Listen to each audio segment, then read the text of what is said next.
In this video, I'm going to talk about exactly how to create a culture inside of your coaching business that makes people never want to leave. Now, in the previous video, I talked about the customer journey, and I want to break down exactly what it takes to create a culture inside of your business where clients feel accountable for themselves, but also connected to you. See, I think a lot of coaches end up being glorified babysitters. What I mean by glorified babysitters is you're chasing clients down and you're trying to get them to come back to the group and you're trying to herd a bunch of your clients and you're basically like herding cats. You're trying to get all these people to do all these random things that they quote unquote committed to when they signed up with you in the first place. And so I really want to break down what it's going to take somebody from complete, just getting started, to becoming a little bit more self-accountable, to becoming fully self-sustaining, and then contributing to the culture inside of your coaching container. It breaks down to 4 specific things. I'm going to break them down one at a time. First things first, when it comes to culture, clear expectations in the onboarding. One of the things I do with every single new client that joins my coaching program is get an onboarding call booked in as soon as their program is ready. The reason that this is super important is twofold. One, you want to make sure the client understands how to get the most value out of the program.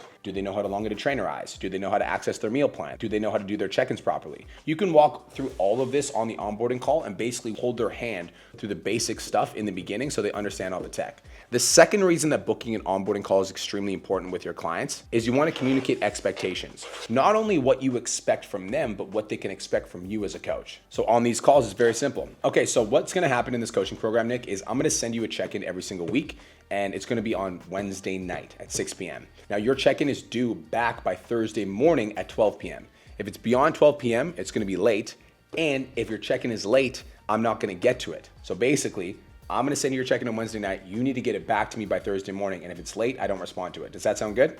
Now, the reason I do it like this, Nick, is if I don't have your check-in data, if I don't have your week-to-week stats, then I'm not able to do my job efficiently, and I'm not able to change your macros or make any adjustments that need to happen so you can lose the weight. So my job is to get you the check-in so that I can make your adjustments. Your job is to get me the data from that check-in so that I can make the adjustments necessary so that you can lose the weight. Does that make sense? Perfect. Now, the client community is very simple. I want you to use it selfishly. So basically what I want you to do is I want you to go in there and I want you to post the things that you need, right? So any questions that you have, any concerns that you have, etc., any help that you need on your fitness journey. And I also would like you to go in there and if you see anybody else struggling, just give it a like and leave a comment. I think that community support is extremely important because not a lot of us have this container where we have a bunch of people that support our goals, but that's one of the things that we try to focus on in this coaching group. Does that sound good? Perfect. So you're going to communicate all the expectations that you want out of your coaching program on this 15-minute onboarding call, which will set the standard for the culture in your group. Now, this is just a quick side note on culture, but I'm going to say it again. I said it in the last video as well. When your clients join your program, they need to introduce themselves to your group right away.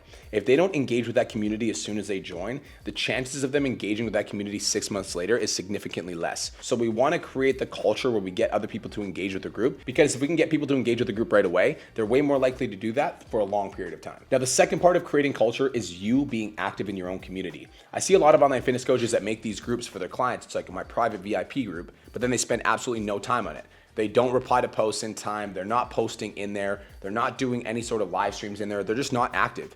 So you need to dedicate a good 20 to 30 minutes every single day to going in and engaging with your community. If you're watching this video and you have a community and it's dead, it's your fault.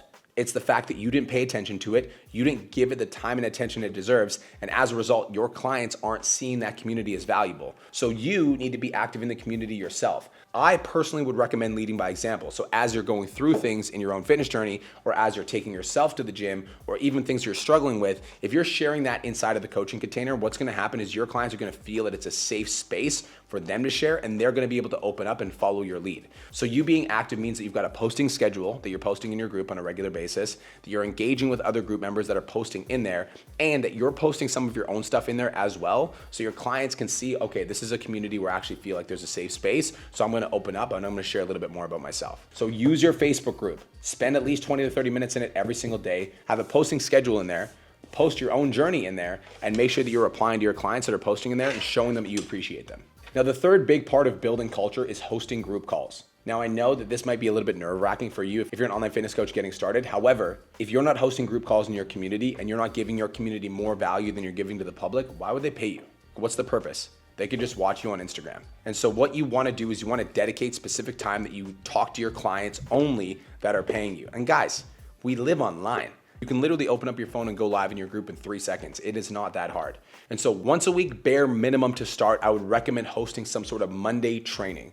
I personally like to do Monday mindset because I believe that the biggest reason that people don't get success in their life is because they struggle with their mindset. And because they struggle with their mindset, they're not able to do the day-to-day work. It's not a strategy issue, because if it was a strategy issue, they could just follow the program that you gave them. Most people struggle with their mindset. So what I personally like to do is on Monday, I'll do a mindset training, and then I will do a homework challenge associated with that Monday mindset training. The reason that I do that is because now throughout the week, that mindset training that I gave, my clients will be implementing the homework throughout the week, which means they're going to be using the community. The community is going to be more active, and other members are going to see the community being active when they go on Facebook, which means they're more likely to respond to their group and get back engaged with the community. Now, if you don't know what mindset topics you should talk about, it's very simple. Go into your client check-ins and see what people are saying. See what people are asking. Are all of your clients asking about how to switch out macros? Are all of your clients asking about morning routines? Are all of your clients stressed out because they don't have time to go to the gym? Whatever the common struggle is for the week, you want to do a live stream the following Monday about that subject. Now you're always giving your group what it needs. Now your group actually feels like it has life, and your clients are going to feel like you're speaking directly to them because you're talking about things that they have mentioned that they struggled to you. If you have under 20 clients in your coaching program, I'd recommend doing just a live stream. Typically speaking, these things are better done on Zoom, but unless you have over 20 clients, you're going to do a Zoom call and 2 people are going to show up. If you have over 20 clients, I recommend doing a Zoom call. Even if 4 or 5 people show up, you can still post a replay in the group. And when other members can see other members on the call, even if they don't attend the call, it's going to give them FOMO and they're going to want to make time for the call. Now, in terms of what time you should actually host those calls at, I'd recommend hosting those calls at a time that your avatar will most likely be available. So if you work with busy parents, doing them at 3 p.m. probably isn't a good move because they're probably at work. So maybe doing them at 6 or 7 p.m. If you're working with stay-at-home moms, then you could probably do them anytime throughout the day when the kids are at school because there's not going to be anybody at home. So you really got to think about who your avatar is and base your call time around that. I personally work with personal trainers, so I do my calls in the middle of the day at 9 a.m. But if you have an avatar that has a specific work schedule, I would try to have the call time at a time where most of your avatar is going to be able to attend. Now, I wouldn't expect attendance to be 20 out of 20. Like, if you have 20 clients, you're probably going to have 4 to 7 people tune into those live streams. However, the better that you get at those live streams and the more consistent those live streams are, the more people that will eventually attend. Start with 1 call a week, and if you want to go up to 2 calls a week, you host 1 Monday mindset, and then you're going to host 1 Q&A throughout the week where your clients can actually ask you questions directly. For Q&A live streams, I'd recommend posting a Q&A thread before the actual live stream itself, like a day before, and getting everyone to ask questions. And if nobody asks questions, you can just go to ChatGPT and grab common questions that clients of your avatar might be asking, and then answer those on a Q&A as if somebody asked you the question directly. Now, the fourth and final piece of the puzzle when it comes to building an amazing culture is you need to have a vision that you are working towards. You need to have a vision that your clients can buy into.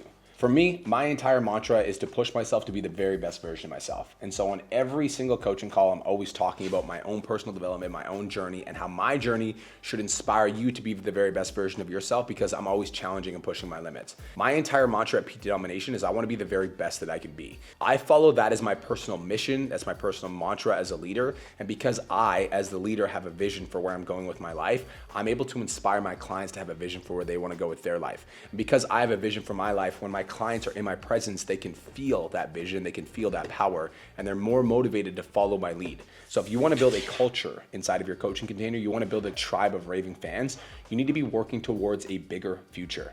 Not only for yourself, but also for your family and also for your clients. And when your clients can see that your bigger future is helping them achieve their big futures, and they can see that your vision as a leader is going to make them a better person, they're not going to want to leave your ecosystem.